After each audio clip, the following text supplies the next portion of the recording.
કૃષ્ણ, કેમ છો બધાય મજામાં? શિલ્પા की गुजराती रसोई में स्वागत करूँ छूँ। आज હું નવી રેસીપી સાથે આવી ગઈ છું। આજની જે રેસીપી છે તે છે ફરાળી। તો ચાલો આપણે આજે ફરાળી શીરો બનાવવાના છે। તો કેનો શીરો છે તે સરપ્રાઈઝ છે। ચાલો તમે આખો વિડીયો જોશો એટલે તમને ખબર પડી જશે। તો ચાલો આપણે શીરો બનાવવાની શરૂઆત કરી દઈએ। બટેકાના શીરા માટે મેં આ 7 થી 8 નંગ બટેટા બાફી લીધા છે। પછી આપણે બીજા ડ્રાય ફ્રૂટ છે, આપણું શુદ્ધ દેશી ઘી છે, दूध છે અને જાયફળ અને એલચીનો પાવડર છે અધકચરો। પહેલા આપણે બટેકું છે બાફેલા તેનું આપણે ખમણ કરી નાખીએ।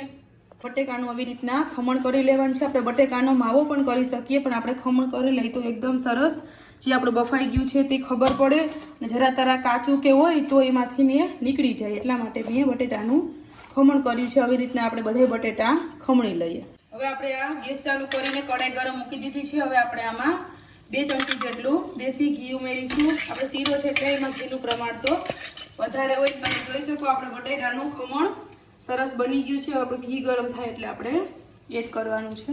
મેં આ 2 ચમચા મોટા ઘીના ઉમેરી દીધા છે। આ ગરમ થાય છે। હવે આપણે બટેકાનું ખમણ આવી રીતના રેડી થઈ ગયું છે। આપણે આવી રીતના બનાવી લેવાનું છે। હવે આપણે આ ખાંડ છે તે આપણે આમાં એડ કરવાની છે। તમે જે પ્રમાણે ઘરમાં ગળ્યું ખાતા હોય એ પ્રમાણે તમારે એડ કરવાની। હવે આપણે આને થોડીક વાર ઉગરવા દેશું અને થોડુંક આપણે આમાં દૂધ એડ કરીશું।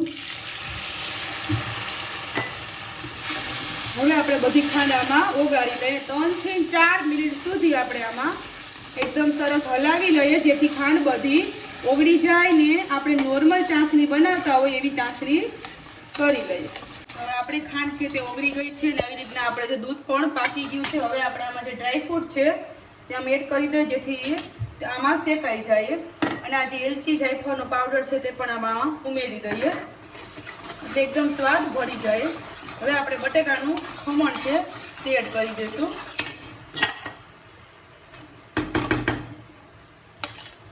હવે આપણે બટેકાનું ખમણ છે તે એડ કરી દઈશું। બટેકાનો શીરો ખૂબ જ ટેસ્ટી લાગે છે અને કારણ કે આપણા બાળકો છે આમ બટેકો તો એને ફૂલ ફેવરેટ હોય છે, શાક છે, કોઈ ચિપ્સ છે, બધી વસ્તુમાં બટેકો એનું ફેવરેટ હોય છે, એટલા માટે બટેકાનો શીરો બાળકો પણ ખાઈ શકે છે।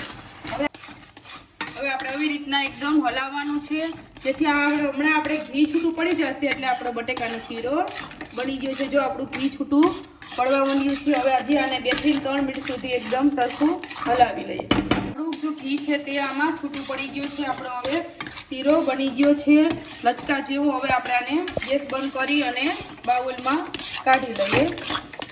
એકદમ બ્રાઉન કલર જેવો લાઇટ થઈ ગયો છે એટલે બટેકાનો શીરો સરસ બની ગયો છે। તો જે લોકોને મારો આ શીરો પસંદ આવે તે મારી ચેનલને લાઇક કરજો, સબસ્ક્રાઈબ કરજો, શેર કરજો, બેલ આઇકન દબાવવાનું ના ભૂલતા, જેથી તમને મારી નવી રેસીપી જોવા મળે। અને આ જે લોકોને શીરો પસંદ આવે તે કોમેન્ટ બોક્સમાં જરૂરથી કહેજો કેવો બન્યો।